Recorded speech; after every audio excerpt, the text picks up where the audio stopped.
Hello student, this is your physics teacher. कुल मिलाकर के 5 दिन बचे हुए हैं और अब के सीबीएसई बोर्ड की एग्ज़ाम होने में इस 5 दिन को बहुत अच्छी तरह से यूटिलाइज करना है। तो मैं यहाँ पर कुछ चैप्टर का जो है इस दौरान जो है आप लोगों को प्रैक्टिस कराऊंगा, इम्पोर्टेंट क्वेश्चन को डिस्कस करूंगा। तो फिलहाल जो है मैं सेमीकंडक्टर चैप्टर को ले रहा हूँ, क्योंकि सेमीकंडक्टर चैप्टर जो है ये बहुत वेटेज वाला चैप्टर है, ठीक है, और इम्पॉर्टेंट चैप्टर है और थोड़ा सा इजी भी है। So let's start. The first question is give the ratio of the number of holes and the number of conduction electrons in the intrinsic semiconductor. Intrinsic semiconductor can be divided into two parts. एक होता है intrinsic, दूसरा होता है extrinsic. तो intrinsic semiconductor जो होता है वो एकदम प्योर सेमीकंडक्टर होता है। क्या होता है ये? एकदम ही प्योर सेमीकंडक्टर होता है। और एक होता है दूसरा एक्सट्रिंसिक, जिसको बोलते हैं हम लोग, ठीक है। ये एक्सट्रिंसिक जो होती है वो हम पढ़ेंगे इसके बारे में। ये एक्चुअली में बाय डोपिंग प्रोसेस हम उसमें कुछ इम्प्योरिटी ऐड करते हैं। अगर हम ट्राइवेलेंट डालेंगे तो वहाँ पर पी टाइप का एक सेमीकंडक्टर बनेगा, और अगर हम पेंटावेलेंट अगर कोई एलिमेंट डालते हैं जैसे कि फास्फोरस हुआ, तो वहाँ पर जो है एन टाइप का सेमीकंडक्टर मटेरियल बनता है। So right now we are actually talking about what is the ratio of the number of holes and the number of conduction electrons। तो भैया यहाँ एक बात ये है कि Ne जो होती है, जो कंसंट्रेशन होती है इलेक्ट्रॉन की, वो होल के कंसंट्रेशन के ठीक बराबर होती है। And this is why it is overall you can say that there is a homogeneity overall, it acts as a actually it doesn't favour, ठीक है, ना ये इलेक्ट्रॉनिक का फेवर करता है ना ये होल का फेवर करता है। जो number of electron number of hole के बराबर होते हैं, इक्वल होते हैं, और इसलिए जो होती है ये किसी पर्टिकुलर टाइप की नहीं रहती, ठीक है। अब यहाँ पर और भी बहुत सारी प्रोसेस है। जैसे यहाँ पूछा है कि what is the mean by the term doping of N intrinsic semiconductor. जब किसी सेमीकंडक्टर का हम लोग डोपिंग करते हैं तो एक्चुअली में हम लोग किसी डिजायर्ड इम्प्योरिटी को ऐड करते हैं। ये हम लोग डेलिबरेटली ऐड करते हैं इसको, और इसमें उसकी कंडक्टिविटी जो होती है वो थोड़ी सी बढ़ जाती है। The conductivity is increased a little bit by this process. तो अगर बोल दिया कि by doping process the conductivity increases, yes और नो, तो आंसर होगा यस, कंडक्टिविटी इंक्रीज करती है। एक और क्वेश्चन बोली जाती है कि जो मोबिलिटी होती है या कंडक्टिविटी जो होती है वो एन टाइप मटेरियल की ज़्यादा होती है होल की अपेक्षा। क्यों? मतलब पी टाइप की अपेक्षा। क्यों? पी टाइप क्या होता है? एक्सेस ऑफ होल्स होता है, और एन टाइप में क्या होता है? एक्सेस ऑफ इलेक्ट्रॉन्स होता है।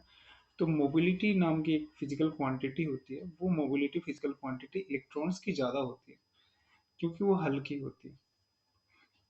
इसलिए ओवरऑल इसकी कंडक्टिविटी जो होती है एन टाइप मटेरियल की वो ज़्यादा होती है, क्योंकि इसमें एक्सेस ऑफ इलेक्ट्रॉन्स रहते हैं। Moving to the next question, how does the forbidden energy gap of an intrinsic semiconductor vary with increasing temperature? तो देखो भैया, इससे कोई प्रभाव नहीं पड़ता, वो नो इफेक्ट रहता है, ठीक है।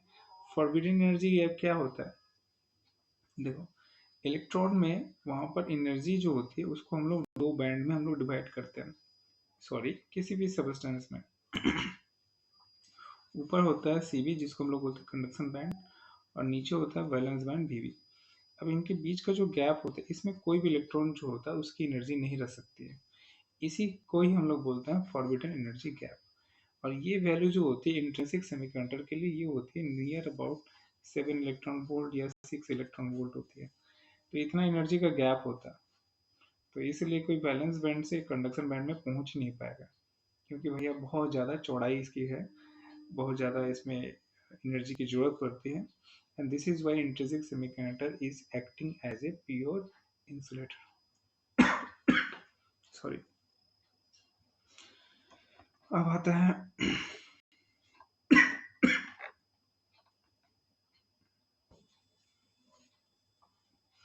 अब आता है ये डायग्राम शो किया है, ये मैंने एक प्रीबोर्ड के किसी क्वेश्चन में देखा था, जहाँ पर इस सेमीकंडक्टर को जो है यहाँ पर क्या किया गया है, इसकी टेम्परेचर को बढ़ाया जाता है, it is heated, sorry, To keep the reading of the emitter A constant when the semiconductor S is at given region.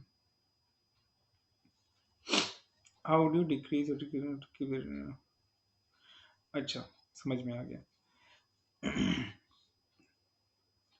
Semiconductor को जब हम लोग हीट करते हैं, ये याद रखिएगा, सेमीकंडक्टर एक्चुअली एक ऐसा सबस्टेंस होता है जिसमें कंडक्टिविटी दो चीज़ पे डिपेंड करती है, कि इलेक्ट्रॉन और होल पे। ये इलेक्ट्रॉन होल जो होते हैं, ये क्या होते हैं, ये किसी एटम से निकले हुए इलेक्ट्रॉन्स और होल्स होते हैं। हाँ, इलेक्ट्रॉन्स निकलेगा तो ऑटोमेटिकली होल क्रिएट हो जाता है। So they both contribute to the conductivity of the substance. So this process is accelerated when the temperature is increased. और इस वजह से उसकी कंडक्टिविटी बढ़ जाती है। तो टेम्परेचर बढ़ा देंगे तो ऑटोमेटिकली ओवरऑल जो होती है सेमीकंडक्टर की रेजिस्टेंस घट जाती है। लेकिन हमारा एमीटर की रीडिंग को तो सेम रखना है, इसकी रीडिंग को हमको सेम रखना है। तो रीडिंग सेम रखने के लिए एक ही उपाय ये है कि हम अगर इसका रेजिस्टेंस घट रहा है तो उसी प्रोपोर्शन में इस रेजिस्टेंस को बढ़ाना पड़ेगा। तो इसका आंसर होगा कि on heating the conductivity of the semiconductor increases. Conductivity increase कर रही है इसलिए रेजिस्टेंस जो है डिक्रीज करेगी। तो रेजिस्टेंस को हमको क्या करना होगा, बढ़ाना होगा। रेजिस्टेंस बढ़ाएंगे तो ओवरऑल इन दोनों का रेजिस्टेंस जो रहेगा वो फिक्स रहेगी और इसलिए एमीटर का रीडिंग भी फिक्स होगी। We are moving to the next question.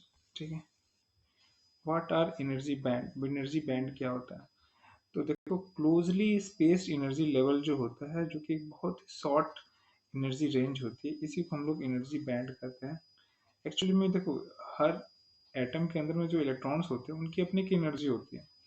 तो वहाँ पर जो बहुत ही सिमिलर आसपास का जो वैल्यू वाला बहुत सारे इलेक्ट्रॉन का जो एनर्जी लेवल को हम लोग जब प्लॉटिंग करते हैं तो वो एकदम पास पास आ जाता है। तो एक पट्टी बनती है, एक स्ट्रिप बनती है, उस स्ट्रिप को ही हम लोग बोलते हैं एनर्जी बैंड।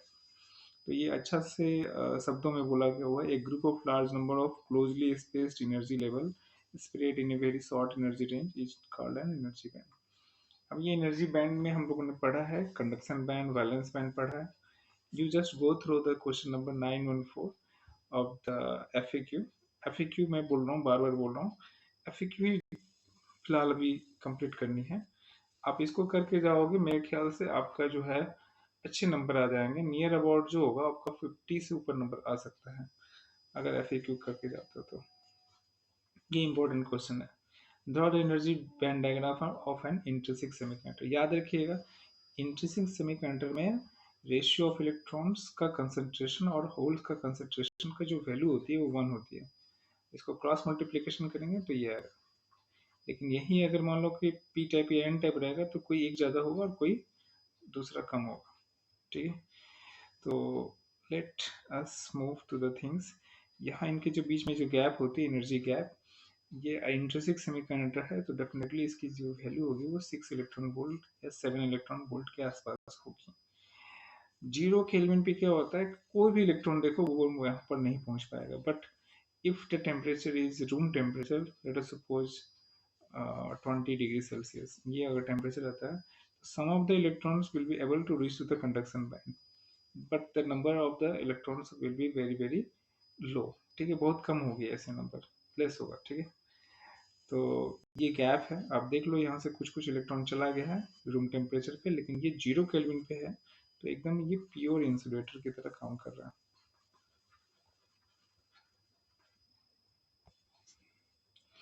अब नेक्स्ट इंपॉर्टेंट क्वेश्चन है distinguish, because why I'm actually considering this question, because a lot of things will be covered from this difference type questions, as well as for the this question is very much important for those students who finds very much difficulty to solve any numerical problem। इसमें कोई numerical problem नहीं है, difference है, easy है। और मेरे ख्याल से अगर ये आएगी तो कम से कम ये 2 मार्क्स की होगी या 1 मार्क्स की होगी, तो भी मैं बोलूँगा 1 मार्क्स भी इम्पोर्टेंट होती है। Intrinsic n is equal to n h होता है, लेकिन जब हम उसमें कुछ प्योरिटी ऐड करते हैं, इम्प्योरिटी ऐड करते हैं, तो वहाँ पर क्या होता है, n e is not equal to n h हो जाती है।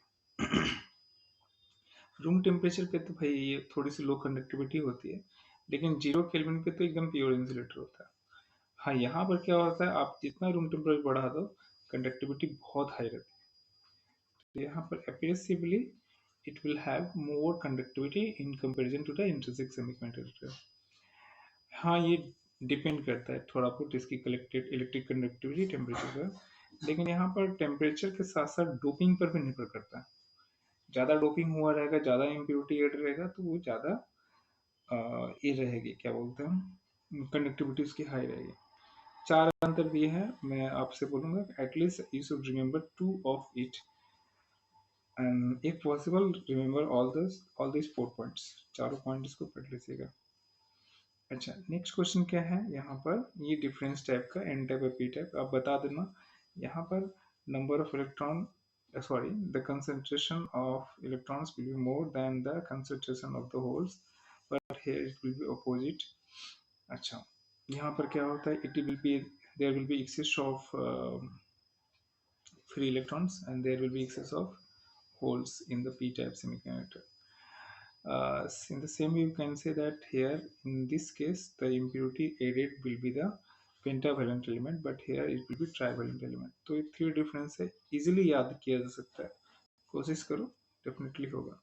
जेनरेट सिलेबस में नहीं है, एलईडी सिलेबस में नहीं है, नहीं पढ़ना है, ठीक है, जो नहीं पढ़ना है नहीं पढ़ना। ये भी क्वेश्चन 9 to 7 बहुत इंपॉर्टेंट है कि इसमें बताना है कि कौन सा फॉरवर्ड बायस है और कौन सा रिवर्स बायस है। फॉरवर्ड बायस में ख्याल रखिएगा, देखो ये डायोड का सिंबल है, ये प्लस है, ये माइनस है। प्लस मतलब जरूरी नहीं है कि प्लस हो, आप ये समझिए प्लस का मतलब ये हाई वोल्टेज है और माइनस का मतलब ये लो वोल्टेज है। अगर इसको मैं डायरेक्टली जो है बैटरी का प्लस और बैटरी का माइनस के साथ जोड़ दूंगा तो एक्चुअली में ये फॉरवर्ड बायस हो जाएगा। अब देखो ध्यान से, ये 5 वोल्ट है, इस वाले फिगर को देख रहा हूँ, और ये 0 वोल्ट है, तो 5 तो डेफिनेटली ये हाई है और 0 तो डेफिनेटली लो है। लेकिन कनेक्शन देखो यहाँ पर, देखो क्या है, ये आपका क्या हो जाता है, ये एन साइड हो जाता है और ये पी साइड होता है। तो n side when it is connected with the high voltage and p side when it is connected with the low voltage, of course it is the case of reverse biasing. इसी तरीके से बाकी का भी आप चारों प्रैक्टिस कर लीजिएगा। ये ग्राफ है, ये ग्राफ रिवर्स बायसिंग का ग्राफ है। देखो यहाँ पर क्या होता है, शुरुआत में आप देखोगे कि लगभग करंट ना के बराबर है। The current is plotted along the y axis and the voltage is plotted along the x axis। तो यहाँ पर ये वोल्टेज है, क्योंकि नेगेटिव वोल्टेज है, तो इसी तरह से यहाँ पर थर्ड क्वाड्रेंट में वैल्यू आएगी, थोड़ी सी करंट मिलेगी because of the minority carrier. ये जो थोड़ी सी करंट मिलेगी वो माइनॉरिटी कैरियर की वजह से मिलती है। मैं बताता हूँ माइनॉरिटी कैरियर क्या होता है, ठीक है। और उसके बाद एक सर्टेन वोल्टेज के बाद क्या होता है, ये अचानक से करंट बढ़ना शुरू होता है, और now it is no longer dependent on the voltage. Voltage चाहे कुछ भी हो, लेकिन करंट बढ़ रहा है, एकदम ऐसा बढ़ रहा है कि जैसे रुकने का नाम ही नहीं है। तो ये इनफाइनेटली नहीं बढ़ता, कहीं पर जाकर के ये फिर सैचुरेट हो जाती है। फिलहाल अभी जान के रखिए, the voltage at which the current suddenly increases and it is no longer dependent on the voltage, it is known as breakdown voltage. ये जनरली जनरल ब्रेकडाउन होती है, और इस प्रॉपर्टी को लेकर के जनरल डायोड को जो है हम लोग वोल्टेज रेगुलेटर के रूप में यूज करते हैं। General diode is not in the syllabus, फिर से मैं बता दे रहा हूँ, लेकिन फिर भी कुछ हद तक ये पी इंजेक्शन डायोड जो आप उसका रिवर्स कैरेक्टरिस्टिक पढ़ते हैं तो जनरल डायोड आ जाती है। जनरल डायोड को इस तरह से बनाया जाता है कि जनरल डायोड जो है वो रिवर्स बायस के में काम कर लेता है, but in case of normal diode it will not work, it will go out of order, खराब हो जाएगी, डैमेज हो जाएगी अगर उसको मैं रिवर्स बायस में करने की कोशिश करता हूँ बहुत हाई वोल्टेज के साथ में, ठीक है। There are number of things, आप देख लो यहाँ पर बहुत सारी चीज़ें दिया हुआ। 933 will say that go for it, एक बार हल्का सा प्रैक्टिस कर लीजिएगा, ये बहुत बहुत इंपॉर्टेंट है। VBI की तरह से मैं बोलूँगा, जरूर इसको करके जाना। तो here there is a difference between the conductor, semiconductor and the insulator on the basis of energy band diagram. Remember this, here the band gap is 0 and the valence band जो पिंक कलर का दिख रहा है और ये नीचे में violet colour का जो दिख रहा है, ब्लू कलर का दिख रहा है, इसमें देखो ओवरलैपिंग हो जा रही है कहीं एक छोटे से रीजन में। कंडक्शन बैंड जो होती है वो, उसमें इलेक्ट्रॉन जो होती है वो फ्री स्टेट में है, फ्री इलेक्ट्रॉन की एनर्जी को कंडक्शन बैंड बोला जा सकता है। और बैलेंस बैंड में वो एनर्जी वहाँ पर आती है जो कि किसी एक बॉन्डेड इलेक्ट्रॉन वैलेंस इलेक्ट्रॉन की होती है। तो वैलेंस इलेक्ट्रॉन जब फ्री इलेक्ट्रॉन बन जाता है, ठीक है, तो ऑटोमेटिकली जो है वो कंडक्शन बैंड में उसकी एनर्जी चली जाती है। यहाँ पर देखो ओवरलैपिंग हो जा रही है, so there will be large number of electrons available and so the conductivity of the metal is very high, but here there is a gap.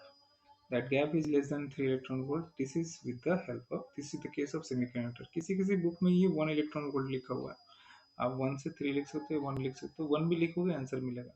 लेकिन जब ये 6 इलेक्ट्रॉन वोल्ट या 7 इलेक्ट्रॉन वोल्ट हो जाएगा, तब ये भैया इंसुलेटर हो जाएगा। ये उसी चीज़ के बारे में बताया हुआ है, ठीक है, कब क्या कैसे हो रहा है। नेक्स्ट जो इम्पोर्टेंट क्वेश्चन है, what is p n junction diode. तो देखो बात क्या लगी है कि किसी भी पी एन जंक्शन डायोड में पी टाइप मटेरियल और एन टाइप मटेरियल को जब ज्वाइन करते हैं, at the junction point we get a surface dividing the two halves and it is called p n junction. P n junction की खास बात ये होती है कि जितना मान लो ये पी रीजन है, ठीक है, इसके पी रीजन की तरफ में इलेक्ट्रॉन जो होती है यहाँ पर, ये एक्चुअली वहाँ के होल के साथ में वो कंबाइन करती है और इलेक्ट्रॉन होल पे लॉस्ट हो जाते हैं, लेकिन ओवरऑल एटम में एक नेगेटिव चार्ज आती है। इसको हम लोग बोलते हैं नेगेटिव स्पेस चार्ज। क्या बोलते हैं? Negative space charge. तो पी साइड की तरफ में नेगेटिव स्पेस चार्ज बन जाता है, सिमिलरली एन साइड की तरफ में एक पॉजिटिव स्पेस चार्ज बन जाती है, और इसकी वजह से एक इलेक्ट्रिक फील्ड बनती है जो कि वो किधर से किधर रहती है, पॉजिटिव स्पेस चार्ज से नेगेटिव स्पेस चार्ज की तरफ रहती है, या बोल सकते हो इसको एन साइड से पी साइड की तरफ रहती है। तो वट एवर, जब भी पी इंजेक्शन डायोड का फॉर्मेशन होती है, तो ये अपने आप थोड़ा सा रीएडजस्टमेंट होता है। पी साइड का होल और एन साइड का इलेक्ट्रॉन जो होता है, because of their difference in the concentration, they actually try to rush each towards each other, and this way they combine with each other. The process is known as diffusion, जिसको हम लोग बोलते हैं हम लोग। और एक और चीज़ है, माइनॉरिटी के लिए क्या होती है। अच्छा, अब मान लो यहाँ पी रीजन में होल्स ज़्यादा रहेगा, तो इसका मतलब ये नहीं कि इसमें इलेक्ट्रॉन नहीं, इलेक्ट्रॉन्स है। सिमिलरली एन रीजन में इलेक्ट्रॉन्स ज़्यादा रहेंगे, इलेक्ट्रॉन मतलब फ्री इलेक्ट्रॉन्स की बात कर रहा हूँ, इसका मतलब ये नहीं है कि इसमें होल नहीं रहेगा, होल रहेगा। तो जो ज़्यादा रहेगा उसको मेजोरिटी और जो कम रहेगा माइनॉरिटी बोलते हैं। यहाँ पर माइनॉरिटी में इलेक्ट्रॉन होगा और यहाँ माइनॉरिटी में क्या होगा, होल होगा, ठीक है। तो माइनॉरिटी कैरियर जो होती है ना, उसके लिए अगर मैं फॉरवर्ड बायसिंग में अगर सिस्टम रख दूँ या रिवर्स बायसिंग में सिस्टम रख दूँ, रिवर्स बायस में रख दूँ, तो उसका वो फेवरेबल कंडीशन हो जाता है। जो भी हो, ये माइनॉरिटी कैरियर जब क्रॉस करते हैं जंक्शन को, तो इनकी जो ड्रिफ्टिंग होती है, इनकी जो एक साइड से दूसरे तरफ जाने का जो होता है, इसको हम लोग बोलते हैं ड्रिफ्टिंग, ठीक है। चलो अब आगे बढ़ते हैं हम लोग। अच्छा, सिलिकॉन के लिए क्या होता है, ये जो सॉरी, ये आपका पी साइड हुआ, ये एन साइड हुआ, तो इनके बीच में एक जो डिप्लेशन लेयर हुआ, एक इलेक्ट्रिक फील्ड हुआ, आप जानते हो इलेक्ट्रिक फील्ड के साथ में डिफरेंट डिस्टेंस को मल्टीप्लाई करते हैं तो क्या निकलता है, वोल्टेज निकलता है। तो यहाँ भी एक वोल्टेज होगा, इसको हम लोग बोलते हैं पोटेंशियल बैरियर। तो ये पोटेंशियल बैरियर जो होती है, अगर सिलिकॉन है तो इसकी वैल्यू कितनी होती है, 0.7 वोल्ट, और अगर ये जर्मेनियम है तो इसकी वैल्यू होती है 0.3 वोल्ट। एक्चुअली में ये इसका और एक नाम है कटिंग वोल्टेज, ये बोलते हैं। सिलिकॉन की थोड़ी ज़्यादा होती है और जर्मेनियम की कम होती है, 0.3 के आसपास में। और इनकी जो थिकनेस होती है, ये मान लो कि पी साइड है, ये एन साइड है, यहाँ पर आपका नेगेटिव रहेगा और यहाँ पर पॉजिटिव रहेगा, पॉजिटिव स्पेस और नेगेटिव स्पेस चार्ज। इनके बीच का जो थिकनेस होता है, ये नियर अबाउट 10⁻⁻⁶ मीटर के ऑर्डर का रहता है। Sometimes in the examination may be asked that what is the average thickness of the PN junction, ठीक है, पीएन जंक्शन का जो एवरेज थिकनेस है वो कितनी होती है। इसके बाद जो है अब फॉरवर्ड बायसिंग, रिवर्स बायसिंग, ये तो सिंपल चीज़ है। अब ग्राफ देख लो फॉरवर्ड का और रिवर्स का। देखो जिस समय ये देखो 0.7 यानी कि सिलिकॉन होगा, जिस समय अचानक से क्या होता है, at 0.7 voltage the current starts increasing and it is no longer dependent on the voltage. So here we are finding that this minimum value for which we get sudden increase in the value of the current in the forward biasing situation is known as cut in voltage। ठीक है, यहाँ पर आपका breakdown voltage है, same चीज है।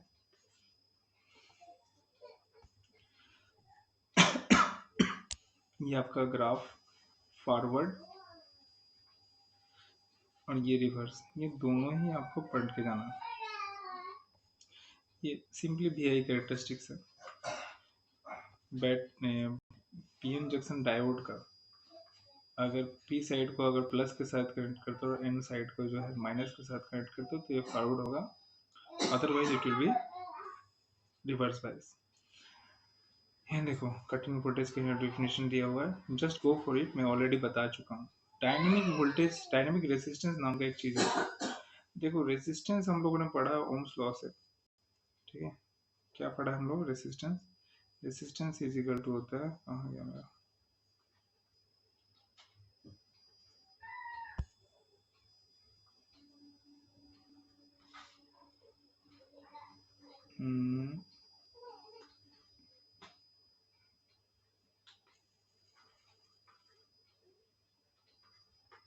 One minute,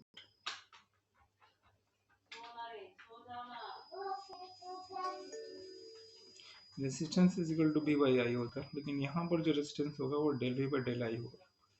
तो यहाँ पर मान लो कि कोई फॉरवर्ड बायसिंग या रिवर्स बायसिंग में अगर आप del V by del I निकालते हो, ठीक है, change in potential difference with the change in the corresponding value of the current, if you are actually finding the ratio of it, you will get the dynamic resistance। ठीक है, reverse biasing में current बहुत कम होती है। During the practical examination I told that when you are doing the measurement in the forward biasing, that time the current remains in milliampere, but here in the reverse biasing current the current remains very small and it is microampere। but remember in case of ideal diode the reverse current will be zero।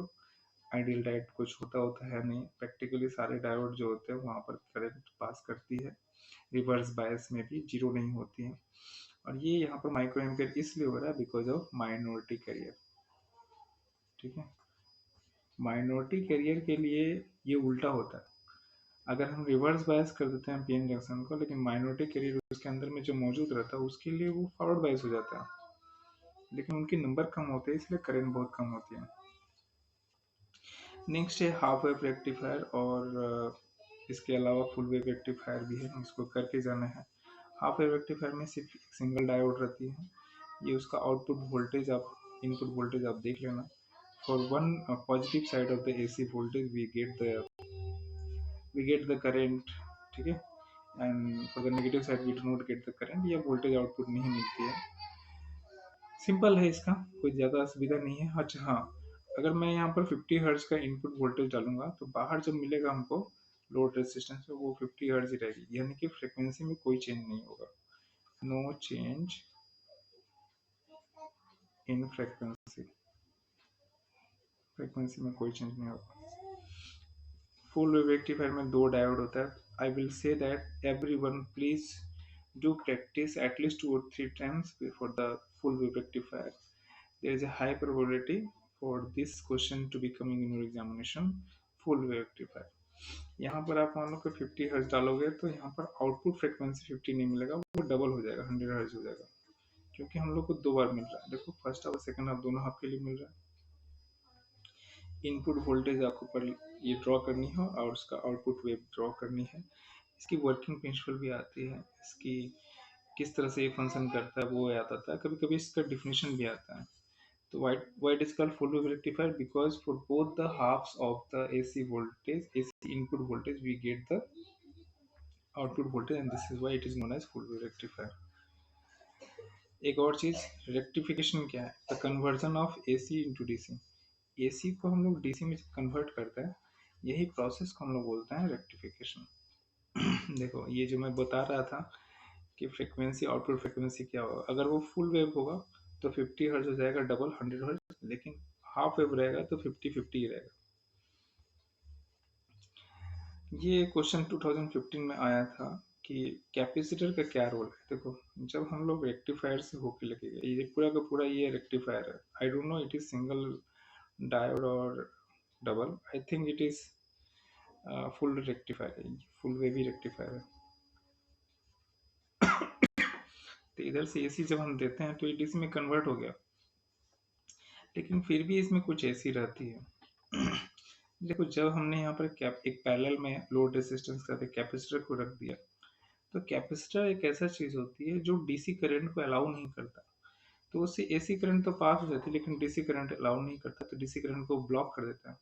तो जितने भी DC होते हैं उनके पास मजबूरी है कि वो लोड रेजिस्टेंस से पास होगा, और जब लोड रेजिस्टेंस से पास होगा तो आउटपुट वोल्टेज लगभग लगभग क्या हो जाएगा, ये ज़्यादा फ्लक्चुएट नहीं करेगा, वो लगभग लगभग सैचुरेटेड एक कांस्टेंट एक फिक्स वैल्यू रहेगी। तो this way we find that the variation in the output voltage becomes somewhat less and we get a fixed value of the current. Light emitting diode पढ़नी नहीं है। एक छोटा सा क्वेश्चन ये है कि which semiconductor are prefer to make the LED. तो भैया जिसकी एनर्जी गैप 1.8 इलेक्ट्रॉन वोल्ट से ज़्यादा होगी, हम लोग उसी को ही हम लोग प्रेफर करते हैं। गैलियम आर्सेनाइड और गैलियम आर्सेनाइड फास्फोरस ये मटेरियल से बना हुआ एलईडी जो होती है, वो उसकी एनर्जी गैप जो होती है 1.8 से ज़्यादा होती है, इसलिए हम लोग इसी को प्रेफर करते हैं। और यहाँ पर हम लोग को विजिबल लाइट भी मिलती है डिजायर्ड वेवलेंथ का। एलईडी है नहीं तो ज़्यादा पढ़ना नहीं, लेकिन हल्का फुल्का जो हो रहा है मैं बता देता हूँ।